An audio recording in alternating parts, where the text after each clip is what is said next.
Hello, and welcome back to the Mojo Podcast with me, Richard Stokes.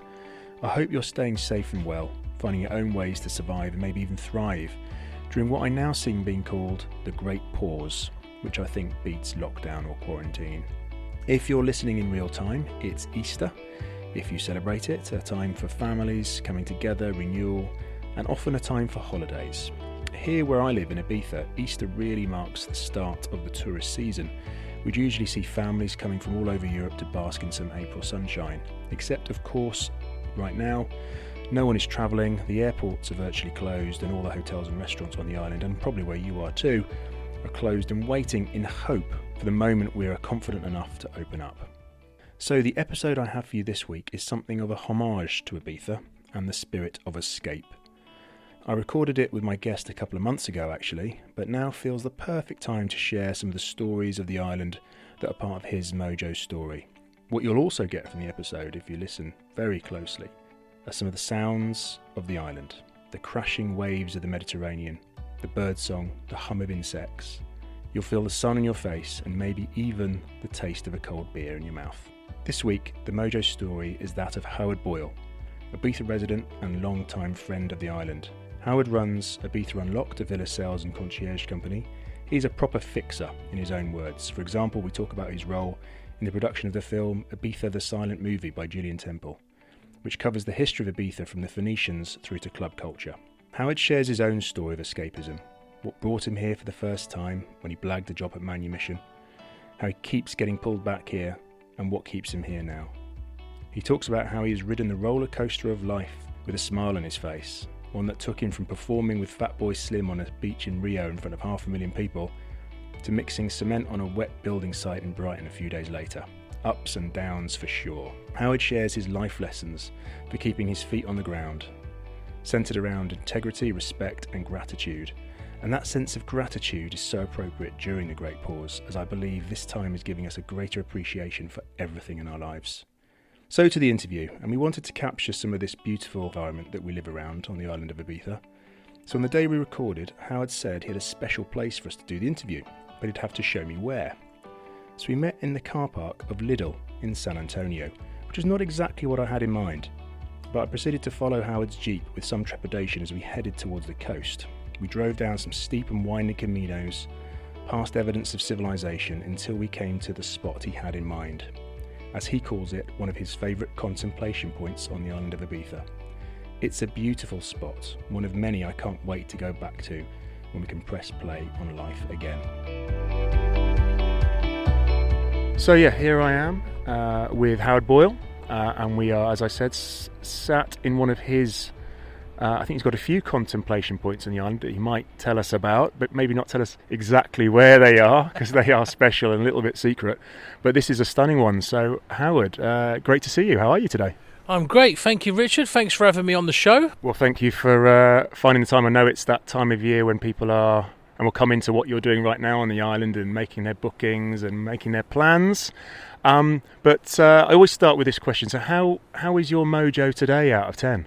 Do you know what? I'm going to go plus 10 because I started off the day very early and I've got a lot done, and I've got loads more to do after this interview. And obviously, sitting where we are right now is the nickname for this place is called the High Flat Rocks, and there's a small circle of people that know this place as that name.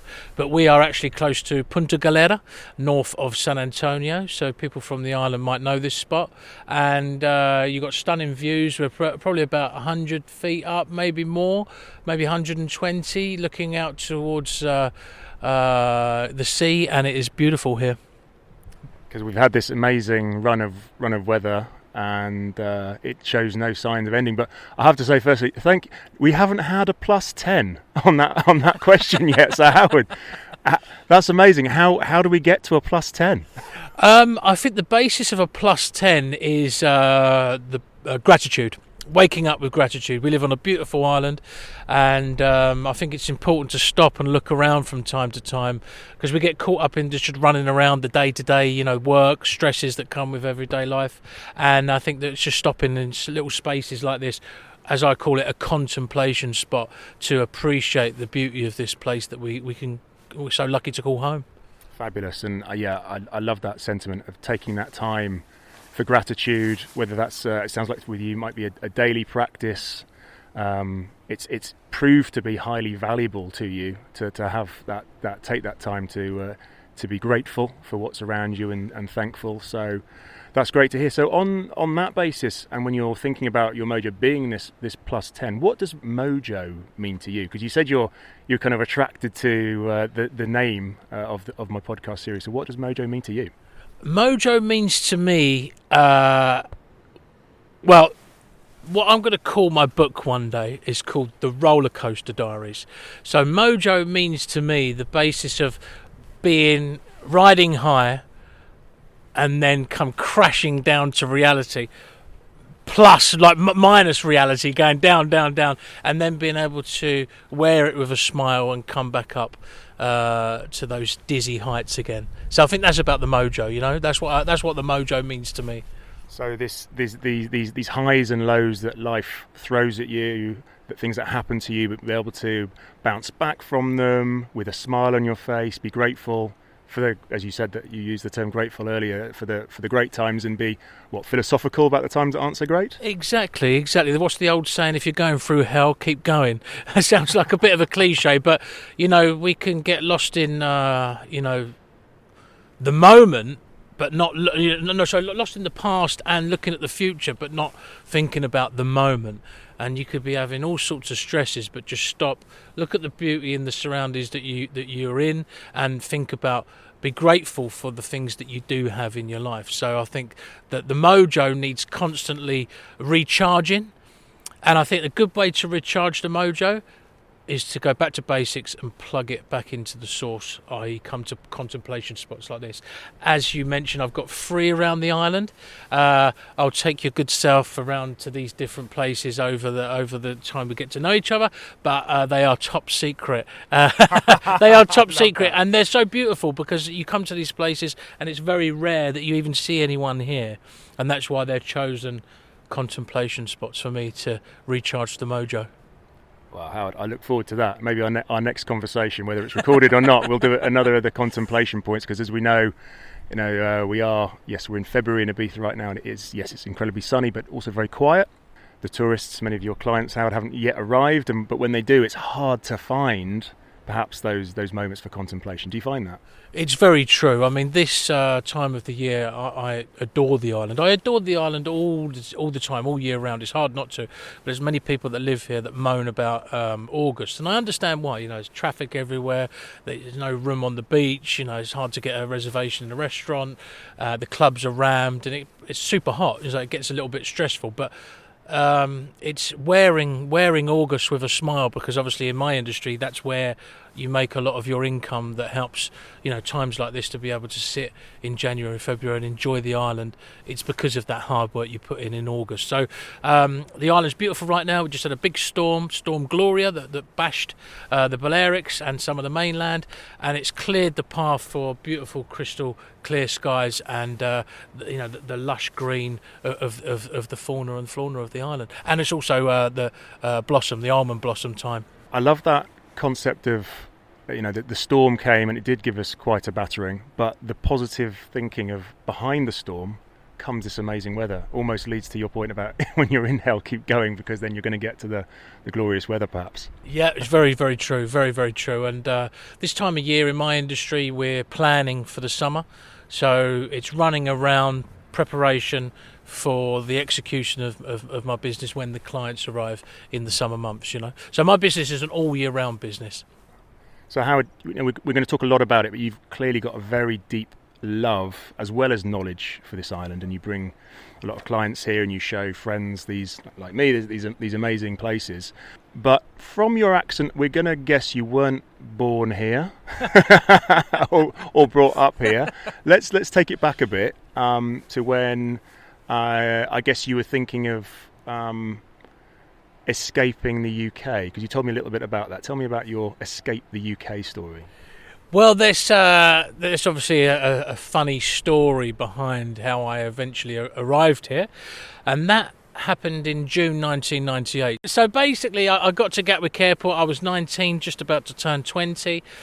I had some money in my back pocket, and I thought, I'll just keep it simple and go to Spain, get a one-way ticket, and maybe work down there in the Costa del Sol. Around that area, I didn't really have a definitive place to go. It was like on a whim. I was young, I was hungry, things weren't working out for me in my hometown, so let's give it a go elsewhere. Anyway, I'm sitting in Gatwick Airport, having a couple of beers, contemplating my next move or my next destination, and I met these two American guys. They come in, I'll always remember them, big burly American guys, and they were over in the UK to see Ozzy Osbourne play. It was called the Ozfest that he'd done every June back in that time, and they got drunk with me at the bar, and they said, look, we're going to Ibiza. So a group of lads they bumped into in a bar in London, told them about Ibiza, and they just come back on a stag holiday, so it was all fresh for them. And these guys had 3 days to kill before the Ozfest, and they'd done all the tourist stuff in London, so they was like, right, let's get out of London for a couple of days and go partying. So they told me the story. I was like, boom, I'm coming with you. So I brought a one-way ticket. Got off the plane, we put our bags directly into the hotel in Playa de Bossa, and it was like, I think we arrived like early, the 3-4 a.m. kind of flight we arrived, and then we had a few drinks around Playa de Bossa, moseyed around, and this Dutch guy, I'll always remember him, he said, you should go to, he was like a PR guy outside one of the bars there, he said, you guys should go to Space. I was like, what time is it open? It was like open at 8 a.m. in those times. So I was like, right, fantastic. So I went straight over to Space, and we had a great time in there. The American guys kind of got tired and petered off a little bit. I met another group of people that were the workers on the island, and they told me about Manumission, and it happened to be Manumission opening party at Privilege. So I went up there on my own, and I walked in the doors, and I thought, wow, what is this? I've arrived. And I met a couple of the guys that were entertainers there, and they're still my very best friends now. Kevin Randall and Keith Smith, to name but a few, but they were the main ones that kind of stayed my best friends over the years. And they kind of said, look, we have this weekly ritual where we walk back from Privilege to San Antonio. They'd done it the year before in 1997. And I joined them, and we walked all the way back along the motorway and in amongst the farmland along the side of the motorway, and it was kind of their weekly thing. And it was funny, we had a great time. We arrived back at San Antonio to the where the after party used to be hosted at a place called Bar M, which is now called Ibiza Rocks Bar. And I don't know what happened. We just spontaneously swam out to sea, well, in the marina there, and all the boats were a little bit closer at in those times to the shore. And we were climbing all around these boats, and this guy come out of one of the cabins on a boat next to this one that we'd, pirates trying to steal this boat. But we were just having a laugh. But they were dressed up. One was dressed up as a Spanish cleaner, with the feather duster. One was dressed up. Keith was dressed up as a baby with a big nappy on. I think we had Sharky dressed as a clown, and numerous other crazy people there. And this guy realised that we wasn't really criminals. We weren't proper real pirates and stealing the boat. So he felt sorry for us and just like, right, before the Coast Guard arrives, let's take these guys back to shore. So we got a standing ovation from all the people that had come back from Manumission for the after party for our antics. And one of the guys on the shore was like, you should have a job with us, you should be an entertainer. And he was called Dorian Payne, and he was the head of the entertainers for Manumission. And he said, come for a work meeting next week. I turned up the following week. He said, you're a little bit late, Howard, but have a rummage through what's in the bag. So I rummaged through. There was only 2 things left in there. The first thing I pulled out was a Elvis Presley outfit. And I got a job as Elvis Presley. Obviously. I just love that story. I mean, what a job interview in a way, to have the sort of the gumption and the joy just to swim out with a baby and a Spanish cleaner to a boat, come back again, and obviously be Elvis. That was it. Elvis was born. I used to call him Helvis with an H, Helvis. So Helvis, and the whole idea was if Elvis lived on beyond his tragic heart attack on the toilet, then he would have lived on in Ibiza as a hellraiser. I can see him here. It's definitely his kind of place. I mean, I don't know about if the burgers are up to his kind of standard everywhere, but certainly is a place for hell raising in the day and maybe now as well. Yeah, you just got to pick your moments, I suppose. There's still magic here in that regard. So then what happened was after that, I become this Elvis character on a whim, from going to Gatwick Airport, not knowing where I'm going to go to a week later being an Elvis Presley impersonator. I met up with my friend, my best friend Adam Hubbard. He was working in Bar M at that time, so we linked up, and then I become this, as I say, this Elvis character, and I've done a little bit of work on the side with Adam and also with Manumission as a whole. So I helped build the shantytown, the famous shantytown on the roof of the famous or the infamous Manumission Motel. Infamous. Now I never visited the infamous Manumission Motel, but what sort of things happened there? Well, it was originally, before Manumission took it over, it was actually a brothel, and it had actually got raided 2 years before. So when there's a guy called Eric the Viking, he was the owner of the property, become the owner of the property, and Mike and Claire were the hosts of it, and they made it the Manumission Motel, and it was a partnership. So when they actually first took it over, I always remember they went in and there was actually glasses were still dust in them from when the police had raided the brothel 2 years before to when they took it over. So we went in there, and I was a carpenter at the time. Well, I'm a qualified carpenter, so that's how I got the role there. And the idea was originally to build a beach setting on the roof, but the idea changed. It became a shanty town, and our friend Sid Shanty become the chef up there, and it was it's a really cool hangout. So going back to your question, it used to be the hangout for the performers and for the DJs that come over. They all stayed there, so you had like the likes of Howard Marks staying there. You had Derek DeLarge, all his DJs, John Carter, Fatboy Slim stayed there as well. I think Kate Moss stayed there. It became this infamous place, and it was like, and Johnny the Dwarf was the doorman, the famous Johnny the Dwarf, Johnny Golden. He was the doorman there, so it was a really kind of quirky vibe.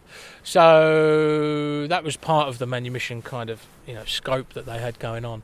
So anyway, so on a Monday night I was Elvis Presley. That evolved. I think there was after year one, I started getting some magazines, the Mix Mag, big dance music magazines.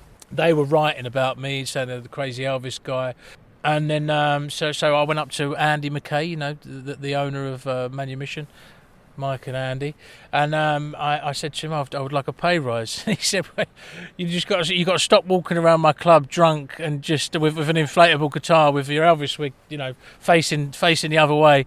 If you want a pay rise, you've got to come up with something. So I went away and thought about things. I was like, right, okay, they do these mad theatric shows. They do live sex shows on the stage there, but they also do these cool theatrical shows. And they were bringing in this troupe of acrobats called Shim Jim Rui, and they were a spin-off from Cirque du Soleil. They kind of like spun off from them, created Shim Jim Rui, and they come over and done some really cool stuff at Manumission. So I was like, oh right, those guys are doing that. I'm not an acrobat, but I've got a good idea where I get wheeled out on a toilet with a headboard saying "Rest in peace, Elvis," eating a cheeseburger, dying, getting pulled to the roof, and bungee jump back down with angel wings on. So that was my idea. So I went back to Andy McKay, and I hope you're listening to this, Andy. There's a myth that I'm the only worker that he's ever had or employee that ever got a pay rise. So anyway, basically, I come up with the idea, we practiced it, we rehearsed it, and it went really well, and that was my gig. That was Elvis peaking. I just spun the whole thing about him dying on the toilet on its head and created the resurrection of Elvis. So, yeah, it was good.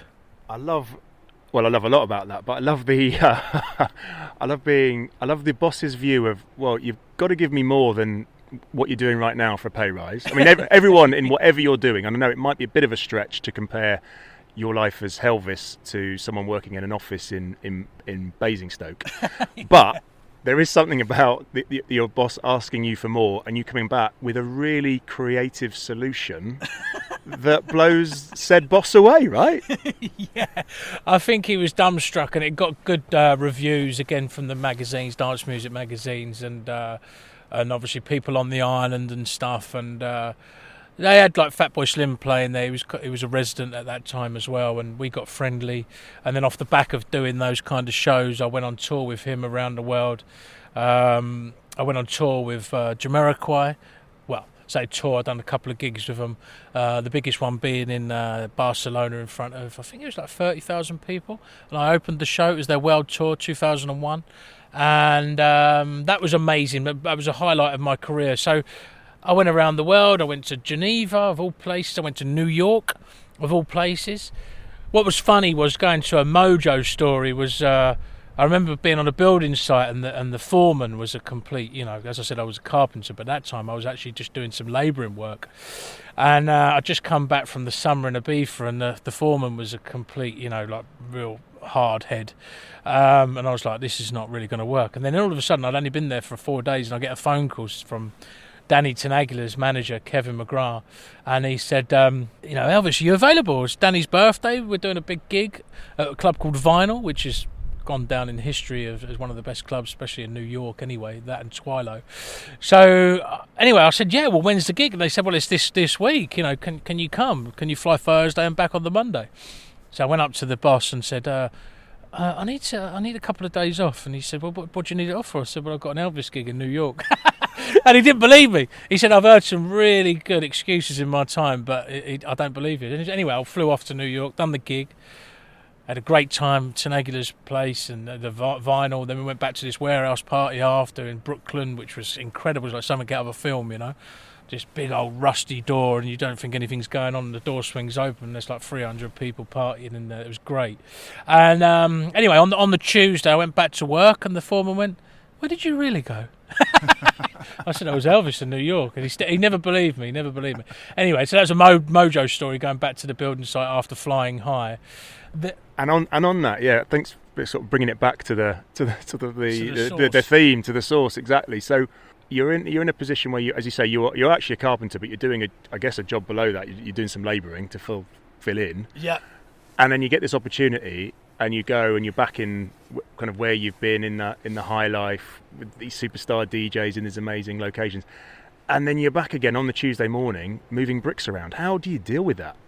Well, I'll tell you what, I was holding back tears because it was freezing cold. It was the dead of winter. My hands are, icicles coming off my hands, and I was like, wow, if this doesn't keep you grounded, then I don't know what will, And I think just being real about it, just thinking those giddy heights are great, but they're not always sustainable. It's not always going to be like that. So sometimes you've got to come back down to go back up again.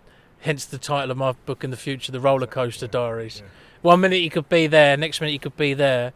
And that's another reason why I strongly feel about why you should never be disrespectful to people. You're never better than that person, because one day you could be that person. So you've got to wear the giddy heights with an extremely large smile, but wear the lows with a smile as well, because the giddy heights are going to come back if you have the right attitude. Got it. And it's that seeing that as right, I'm getting grounded here. This is actually a positive thing, because I need to feel that sense of this is where I am right now. Yeah. I'm not always going to be at those high heights, because I guess if you'll have come across a lot of these people who spend all their time in those high heights, and then the coming down must be incredibly difficult. Did you experience any of that from people in your circle?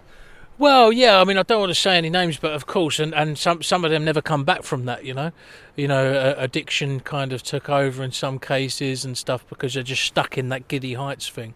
And I think it's important to be real, be really real and appreciate those moments, but also appreciate the down moments as well. I mean, the biggest case of that is almost a repeat of what I've just said. Was fast forward into the end of my Elvis career, I should say, was the last ever gig I ever did was with Fatboy Slim, Norman Cook, in Rio de Janeiro, in front of 475,000 people was the official numbers at the end. It was a free party put on by Nokia, and of course he'd done the famous one in Brighton, which was 250,000. So if you see, that was huge. In my hometown, it was huge, and this was double that. of course, Rio de Janeiro's got longer beaches, so they can fill those gaps with those people. But it was a unique situation. It happened spontaneously again. I just happened to be backpacking through South America, and at that time I had a website called disgracelands.net. So I used to call my house Disgracelands. Well, I still do, but just a joke between friends. But I actually had an apartment with a plaque on the wall, Disgracelands. So anyway, I had this website, and the idea was I'd go around like the world and get photographs. Elvis at Machu Picchu, Elvis at the Christ statue in Rio de Janeiro, blah blah blah blah. And then anyway, just so happened to be in Rio, and then I saw the posters everywhere about Norman playing, so I called him up. He was like, "Where are you? I need your help." He was panicking. He wanted like a crowd rever. So I was, for want of a better phrase, with the shows that I'd done with Norman, it wasn't the dying on the toilet show. It was like I'd come on in between acts or introduce him or as in the middle of his set and just get the crowd going, and that's what he wanted. So he was just rambling on the phone saying, "Look, where's your Elvis suit? I'll get it over here. I'll FedEx it over." And at the time I used to live in Ibiza, but I used to go back and like spend some time with my grandmother, and he knew that. He was like, "I'll fly your nan over." I'll fly your nan over with the Elvis suit. I was like, "Calm down, Norm." I said, "It's in the bag. I'm just down the road from you now. Where are you?" Gave me his address, the hotel in Palima Plaza. Went down there, had a couple of cocktails with him, and he said, "Right, let's do it. Just you got you know what to do, and we've done it a million times before together, which we had." So I was like, "Right, okay, cool." He said, "Meet me downstairs tomorrow at 3 p.m. 3 p.m. I arrived there. There's a motorcade of 6 cars, 2 police bikes at the front, 2 at the back, and there's roadblocks all the way through because he's huge in South America, especially in Brazil. They love him there. So anyways, flying around the Copacabana beach, coming around to Flamenco Beach is where we've done it. Yeah, Flamenco Beach, just past Ipanema. So it's Copacabana, Ipanema, Flamenco Beach. Anyway, so we get there and there's like 150,000 people there at 3:30, 4 o'clock in the afternoon. And we're both looking out and he goes, "Oh, are you nervous?" It's like, "Nervous?" 150,000 people there. We're not on till 9 p.m. Anyway, we go backstage, we have a few drinks. Anyway, this about 6 p.m. it's time for him to have his press conference. Press conference starts and it's all like the well-known MTV hosted it, but there was also local and international press there. And then halfway through, he's a very modest guy, but he was like, "Right, that's it. No more questions." And everyone was piling out of this room. And he was like, Elvis, like that. So he called me back. Everyone's getting kicked out of the room. He's called me back. He goes, "Are you nervous?" I said, "Nervous?" I said, "There's like 300, the last calculation, there's like 300,000 people there now." So anyway, we have a couple of quick shots to get our nerves ready and calm our nerves, I should say. Anyway, so pre-match tension, the butterflies. And then he says, you're going to know when to go on and you're going to know when to come off. And that was it. I got taken out the front and having a little boogie, and then before I knew it, like an hour or two had passed and he's playing, and then the security come and got me and they went, "There he is," with the torches. Grabbed me. I was in my civilian clothes. The promoter and the security took me backstage, got me dressed, and then pushed me on stage in front of nearly 500,000 people, and I very nearly fell off the stage. I had big thick Elvis glasses on and I literally didn't see the end of the stage. It was a point where I was like tiptoeing like that. So anyway, if anyone's listening to this and they want to check it out, it's on YouTube called Are We Having Fun Yet? Fatboy Slim, Are We Having Fun Yet? It's a couple of minutes in, you can see a little snippet of me on the stage with him. And it was great, we just ab-libbed and really had a great time. I was on stage for 5 minutes, but it was the biggest moment of my life, and it's still the biggest gig that he's ever done. And of course, he's always out gigging around the world, and he's as big as ever. And we talk about that from time to time. It's still the biggest gig that he ever done. What I love is when he asked you a few times, "Are you nervous?" You seem to be counting the people, but never saying whether you were nervous or not. I think it was like, the Mojo spectrum. It's like when I say 300,000 plus, that means that my nerves are right up there on the Richter scale, just going bing. So yeah, we had a few shots, and I think maybe one too many, which calmed the nerves, but nearly sent me over the edge in terms of falling off the stage. Quite literally over the edge of the stage. And then the reason why I tell this story, obviously because it's a highlight of my life, I'm going to tell the story. Literally 3 days later, again, like the New York story, I was back on the building site, literally 3 or 4 days later, and And I remember this builder, this bricklayer going, as they say on building sites, pug up, meaning get some more cement, pug up. And then I just felt like saying to him, don't you know who I thought I was? Don't you know I thought I was 4 days ago? Let's forward a little bit. So then you talked about sort of life post Helvis, Yes, and moving into, I think you said, your words, a little bit more serious work. Well, what happened was, after that day, I hung up the blue suede shoes, so to speak, because I realised that I was never going to beat that, number one, that gig. And I started getting inquiries, and the one inquiry that really made me say, that's it, game over, no more Helvis, was my friend's mother was the director of a mental institution, and they were having an open day, and they wanted some performers to go down there. So I was like, right, okay, Elvis going down to the nut house, I might never get out of there. I might end up with a rhinestone straitjacket and be like in a padded room scenario. So I was like, no, that's it, game over. So then I always had a knowledge of carpentry, construction carpentry. So I went back to college, learnt that trade, took myself a lot more serious, and in a lot of ways, looking back, I never have any regrets, but I was doing very well and earning a lot of money being a complete nutcase, but it didn't have longevity, and I saw that. So I was like, right, okay, do you know what? There is a serious side to me. There's a comedy side and a serious side. So I took myself back to college, got a qualification in carpentry, as I said, and then done that for a couple of years, and then I realised that it wasn't really what I wanted to do for the rest of my life. I realised that I was better with my mouth, so to speak, selling, than I was for using my hands in that way. So then I ended up living in London, Brighton, my hometown again. Ended up in Barcelona, and then ended up in Dubai, of all places, selling property. So I was over there, and it wasn't really for me. Great lifestyle, but it was a bit too, corporate style. So it wasn't really where I wanted to be. And the whole time I was there, I talk about Ibiza as a she. It's definitely a her. The energy is a her. She's a very powerful energy. So then I decided to come back home, come back to my spiritual home in 2015 with the idea of setting up a company. My company's called Ibiza Unlocked. It didn't have a name at that time, and then when I come here, I had to find my feet again, and then through numerous different, reconnections to the island and new connections to new people here, I finally come up with Ibiza Unlocked and launched that in May 2017, and we're in the third year now. My company is based on my connections of the island, and I act as a fixer. I'd have a concierge department which I prefer to call a fixer. You fix things for people. They want to go to Pasha last minute, you get the best table. I deal with yachts. Yachts come in. I do yacht services, i.e. they want the best mooring outside Leo. I have a good relationship with the harbour master. I make that happen. And ultimately, the company is a real estate company. So we want to sell property. So we're selling the inside knowledge of the island to then sell the property, and it's kind of working. It's like a lifestyle sort of management thing. But then the company, because of people like connections with Norman again, going back to Fatboy Slim, and I obviously feel like I'm dropping names here, but you can't tell these stories without saying the name. So he got signed up to the film called Ibiza the Silent Movie as the musical director, and he gave me the opportunity to be one of the fixers on the film. They'd already had a couple of people working on there that I ended up working alongside, and then I become one of the producers and helped broker some of the archive footage deals.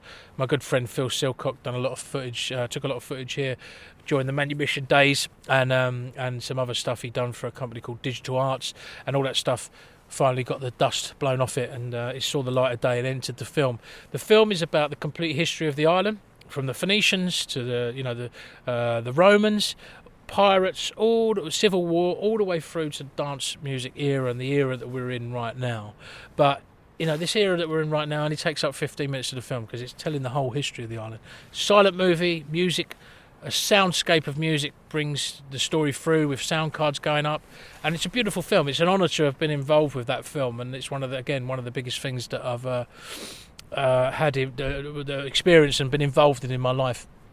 And again, it goes back to Norman, so a good friend of mine, so I thank him for both of those epic moments in my life.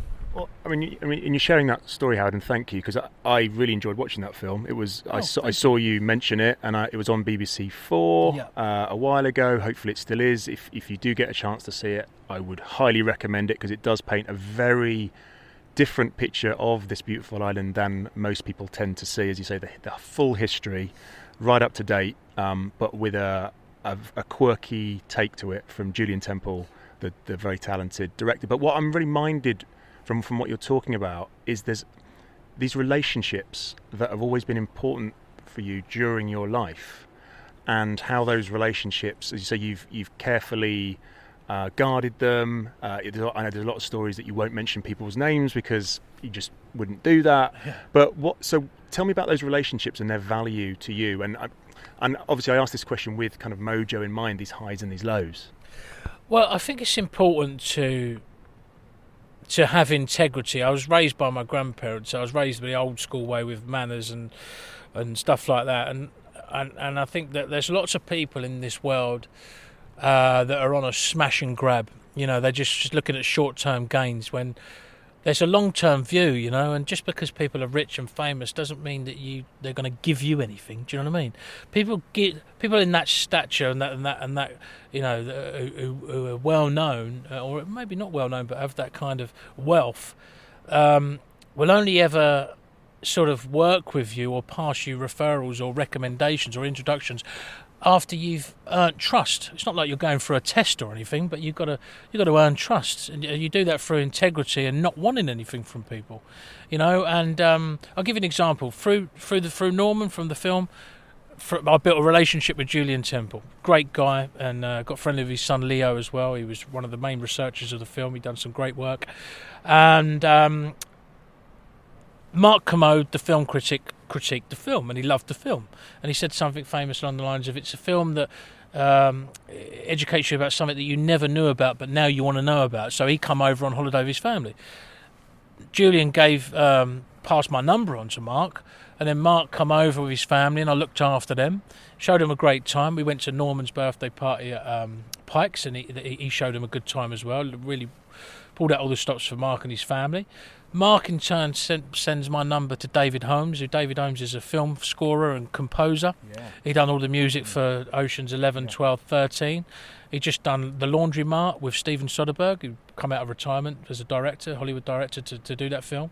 He just made a film called Ordinary Love with Liam Neeson, and he was one of the producers and co-scored that. It's about, a husband and wife, true story about his friend. His wife got breast cancer. It's about coping. The film's about coping, and he done a beautiful score on that. And anyway, he got in contact with me. I went and met him for a beer. He was already on the island. He's well known on the island, but he hadn't played here for a number of years. And he said, look, I don't want any of your concierge services, but can you get me a gig on the island? So we end up putting a couple of events on over a weekend. We done Pikes with him and Alfredo played, and then we done the next day Hostel de Torre, and it's called I Heard Wonders. It's his musical concept where he's just playing music from all around the world. So it's called I Heard Wonders, which is based on a track that he made on his album about 10 years ago, which was actually in the Olympics. It was one of the London Olympic theme tunes. I Heard Wonders. Anyway, lovely guy. The reason why I tell that story is, again, I'm too many names being dropped here, but what I'm trying to say is, in amongst these stories, is through me having integrity and going that extra mile with these people and showing them that I'm not out, trying to grab at stuff. I'm building a network of people, because I'm working on an island that's saturated with people doing the same thing. There's 1,000,001 yogis, 1,000,001 cameramen, 1,000,001 DJ, certainly 1,000,001 concierge and real estate agents. But through these networks, through one recommendation, it's led on to this. And then after David, where does that go? Does Steven Soderbergh want to come on holiday and then I get past the number? Maybe. Or maybe not. Or maybe someone else. But through integrity and going through those Mojo periods, then magic can happen. That's lovely wisdom. And that's what I love about all the people from so many different backgrounds that I get onto the Mojo podcast, is the wisdom that gets shared. and that sense of coming back to a really core value of yours, integrity being the absolute heart of who you are and what your business is based on, is really important and great to hear. So thank you for sharing that. Thank you very much. So I can't let you go though without, it was always my final question, because obviously we could sit here for a really long time and talk about a load more Ibiza stories, but that's probably a different podcast for that. But this has been a great examination through your roller coaster of life as you talk about, and how that impacts your mojo and exactly what it means to you. And what is it that you're doing for yourself almost on a daily basis perhaps to really look after your mojo? And you've definitely reflected right at the beginning about how mojo does go up and down. It's not a constant state, it needs work. What are you doing, Howard? Well, I think there's a lot more that I should be doing. Number one, there's a lot more that I should be doing. But what I am doing is the gratitude thing. I'll jump in the car, or I just open the door in my new place and just see the beautiful countryside, the campo, and just realise how lucky I am to be living here.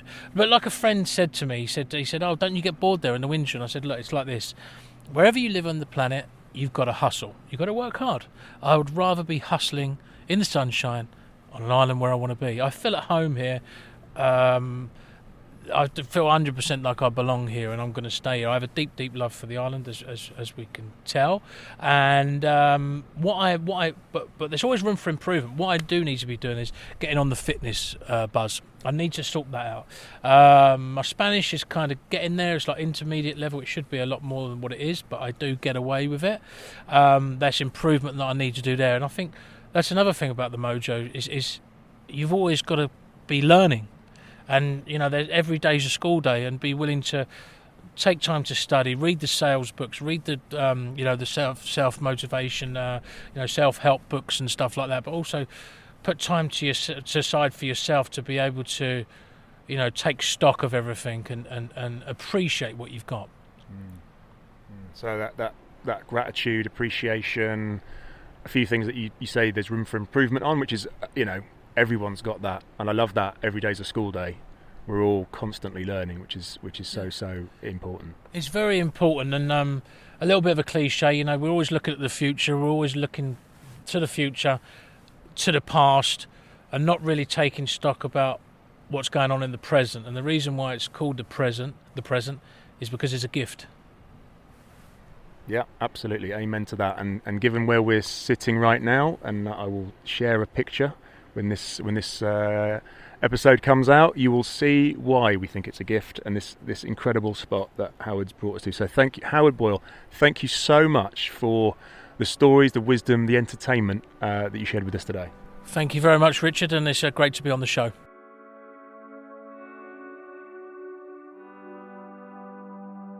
Well, I hope you enjoyed some of the sounds of Ibiza and, of course, Howard's wonderful mojo story.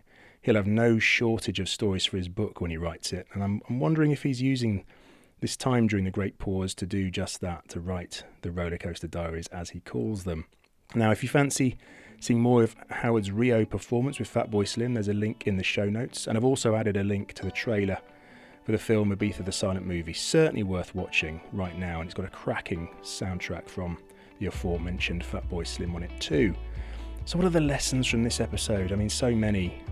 We all have ups and downs in life, of course, that's what life is all about. But perhaps managing yourself on that roller coaster is the test. And for Howard, a focus on gratitude is what gets him through. And I think it's good for all of us to think about. In fact, I did a whole Mojo Toolkit episode on gratitude a few months ago if you're interested in hearing more about that. Of course, the importance of integrity in relationships and how respect for those relationships has helped Howard build new connections. Pretty vital for his business and for his own sense of self. My other reason for releasing this episode now is to sow the seed in your minds about when you can escape and adventure again beyond our own homes and actually travel and holiday again.